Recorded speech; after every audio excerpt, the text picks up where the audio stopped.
So that was, you know, it's kind of a little frustrating, but at the same time, you know, I mean, that just tells you how tough the competition is to start your season with a 4th and 5th and not be leading angler of the year. But I was bound and determined to take that over because we were going to my home waters after that. We went to Bull Shoals Lake in northern Arkansas. It's a lake I grew up fishing on. And it's kind of a cool deal, though, because I go there and I fish the tried and true old wiggle warts that we throw there, and it was catching fish really good. But I kept saying that somebody's going to catch them. One of these West Coast guys is going to catch them on a swim bait there and do really well. And, you know, I've never done that much on swim bait, but I just felt like somebody was going to have one of these crazy $50 baits in here or something and do really well. Well, first day of the tournament, I come around and here's Skeet. And it's, you know, it's 2 or 3 in the afternoon, and he's throwing a, you know, a crankbait. I'm like, well, I guess the swim bait bite's not on. He said, yeah, I've tried it. They're not biting it. Well, I just kept feeling like it was going to happen on a swim bait there just because I knew the setup and all that. And, well, I'm sitting there that night at the ramp waiting to take out, and one of the rookies is there, and I see him holding up a swim bait. And I said, you catch some on that? He said, man, I lost some big ones on it. He said, you don't happen to have any more of these, do you? I said, no, what is it? I think it was a top shelf or something, like a 5-inch swim bait. I didn't have any, but I go back to my good buddy Randy Howell, and he's like, yeah, I got a couple of them. I was like, well, let me borrow one. So I go out the next day, I catch my limit fairly quick on the wiggle wart, and you know, like I said, I didn't know a whole lot about swim baits. I just knew the little bit I'd learned out here and never catch anything on them. I own a fortune on swim baits that don't ever catch fish. But anyway, I tie on this swim bait. I go down this bank and I throw right by this lay down tree, reeling along. You know, you got to reel them real slow. I'm learned that, you know, they're not an exciting bait to fish until the fish eats them. So I'm reeling along. All of a sudden, like a 4-pounder comes out and just engulfs this thing out of this tree. And then it was on. I mean, because, you know, you could catch 2-pounders and occasional 3, but now here I caught a 4-pounder. And I think that day I went and culled every fish out, had like 19 pounds on Bull Shoals, which was incredible. And ended up 5th place at Bull Shoals. I'd have won that tournament, but I learned a valuable lesson in that deal. The way that swim bait was designed, it ended up cutting my line. It had a sharp metal insert in it, and it ended up cutting my line, and it cost me like a 6-pounder. Watch the fish swim out from under a dock, eat it, set the hook, and the line broke. And had I caught that fish, I'd have probably finished 2nd or maybe won the tournament. But like I said, I caught everything else, ended up in 5th place at that tournament, and took over the lead for Angler of the Year. So this was really starting to be an incredible season for me. Well, back a couple months earlier, I'd been to Douglas Lake before, and something was telling me I needed to go to Douglas Lake and practice. Well, it just didn't work out where I could go there before the 30-day off limits, and I kind of felt bad about that and a little frustrated. Well, I come off of Bull Shoals, catching all these fish on a swim bait. I'm like, I'm going to go to Douglas Lake. I'm going to catch them on this swim bait, you know. And that's kind of the kiss of death with a swim bait is if they're biting it, that's great. If they're not, it can really hurt you. Well, we go to Douglas Lake, and I just can't get anything consistent going. Tried the deep thing. Never in a million years did I realize that strolling or long lining was going to be such a key there. And you know, it's one of those things I'll learn. I'll you know, put it back on my ideas and list of things to try. But those guys that did that really caught them good there. For me, you know, I caught them there on a jig and a flutter spoon and a tube and a square bill, but you can kind of tell that wasn't a real good pattern. It was deep and shallow. I just kind of had to scratch and had what I had, but had my worst tournament of the year, finished 68th place and fell out of the Angler of the Year lead. My good buddy Randy Howell took it from me, and I really thought I'd blown my chances as Angler of the Year, so I was pretty bummed about that, but hey, I'd already made the Classic, so I still felt pretty good.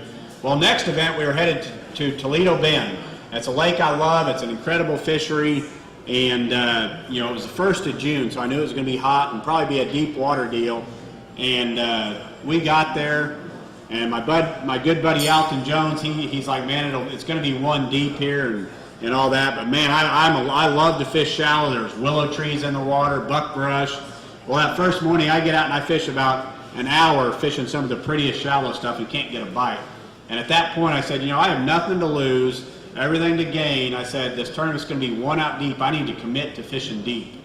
And it was the first time I really committed to looking for deep fish. I used my structure scan on my Lowrance, really studied a lot, and I found that there was a thermocline at 25 or like 27 feet. And like for 20 to 25 feet was the key there. And it wasn't about just being at the right place. You had to be at the right place at the right time. I fished some of the great places where like second place came off of all that. I never had a bite. And some of the guys even fished where I won the tournament, and they said they never had a bite. Well, I got on a pattern there in practice, throwing a flutter spoon out on road beds and stuff. You could find the road beds, find the ends of them where they broke off into a channel, and you'd find a school there and do pretty well. Well, the last day I'm kind of, running around looking for something different, something that maybe's been overlooked, and I kept going by this point, and the GPS unit on certain parts of the lake didn't have very much detail. I'm like, well, I'm going to get out there and idle around. So I started idling around, and I see a couple trees out there underwater. So I stop, throw a worm out there, and catch a nice keeper and another keeper. And it's like, well, I got a spot here. About that time, I hear something. I turn around, and the water is just, fish are schooling, going crazy. I kind of kick the toy motor on high, idle over there, and throw my spoon out. And doesn't even get to the bottom. I see my line jump, set the hook, reel in, catch a 4-pounder. Pick up a jig, heavy jig, and fire it over here and catch like a 5-pounder. And my grass just covered up with fish.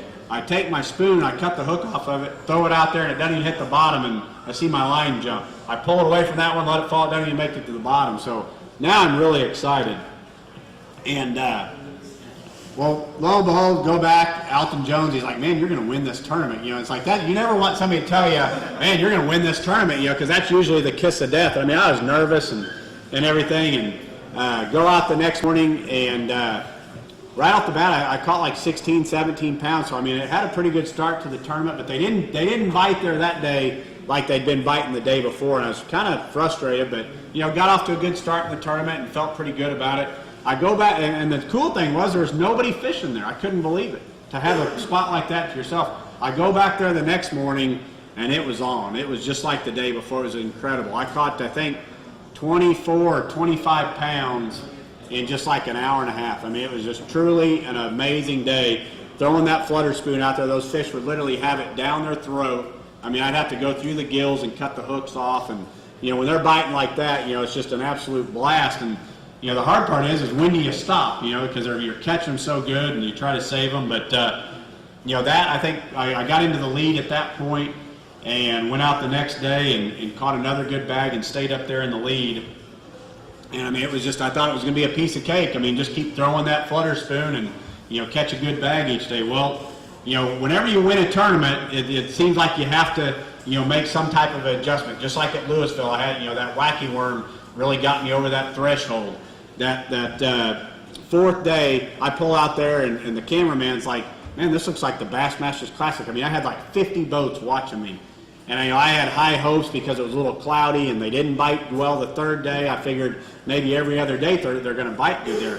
So we go there. I got Mark Zona. I got all these guys talking to me. And I think I'm an hour in. I don't even have a fish. And the day before I was culling 20-pound bags at that point. And I'm a little nervous. Well, I'm like, the fish are here. So, I just, well, maybe they've gotten acclimated, to what so I pull out my big jig and I start hopping at night and I catch a keeper doing that, stroking a jig, and like, well, there's some fish here. Maybe they've just seen too much of the spoon. So then I put on I had it in the rod box, my old beloved 3/4 ounce football jig with a tight line juvie hog on the back. I'm like, let's give them something that, looks a little more natural, something maybe they haven't seen. I throw that football jig out there and I catch like I think a 5-pounder right off the bat on it.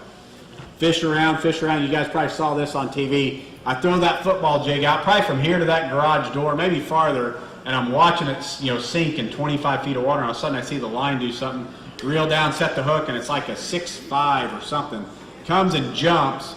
I'm fighting it. It's coming back to the boat. I'm like, all right, we've got stuff going here. And it's fighting, gets over here by the boat, and all of a sudden my line gets tight and slack. And, and it's hung up. So, I was freaking out at that point because, this football jig's got a little light wire hook in it. And, it's hung up. So I go over there, kick the trolling motor on high, and I can see this fish down there. And I don't know what happened. I reached down, and I guess it was a 50-50 chance. I just take my rod like this and go around the tree, and I must have unwound it. And she comes up to the top, and I lipped it. And that was kind of the momentum that got me going. And later in the day, they got on the spoon again. And a lot of you people have commented on here about, at that point I had a pretty good bag of fish. And but I didn't know if I had it won. I felt like I needed that one more good bite to really feel like I had the shot at winning the tournament, and it was so cool. There was another spot about 100 yards away that old Fred Rabanus had stopped in. He's like, man, you need to go hit that spot on the final day. And I got over there early and caught a fish or two off of it. But anyway, a local comes in and he's sitting on it, and I can't get back over there. And I was kind of frustrated about it. Well, I ended up leaving, going to one of my other spots, catching a few small ones. But I still felt like I needed one more good fish to feel like I had a shot at winning. We have about 30 minutes left, and I pull over to that spot. And I can see fish all over my graph. I throw the spoon out, and I'm not getting bit, and I can't believe it. And so I reel it up real fast. I'm in 25 feet of water. I reel it up, and about where you're sitting, I look, and here's this big fish following my spoon up. And by then, I got my spoon out of the water. I got this much line hanging on the end of my flipping rod. I'm like, oh my gosh. So I just drop the rod. The fish swims up, sucks it in. I lift it in the boat, and it was just, I said, that's what you call a gift from God right there. I mean, it was just truly an amazing, experience to have that happen. I really felt like at that point maybe I had a shot at winning that deal. But it was just, the versatility right there of, you can't go into a tournament with just, I wouldn't have won that tournament solely on a spoon. The spoon's how I caught the majority of my fish, but I'm convinced that, throwing that football jig with that UV hog on the back got me those, last couple key bites that, really helped me win that tournament.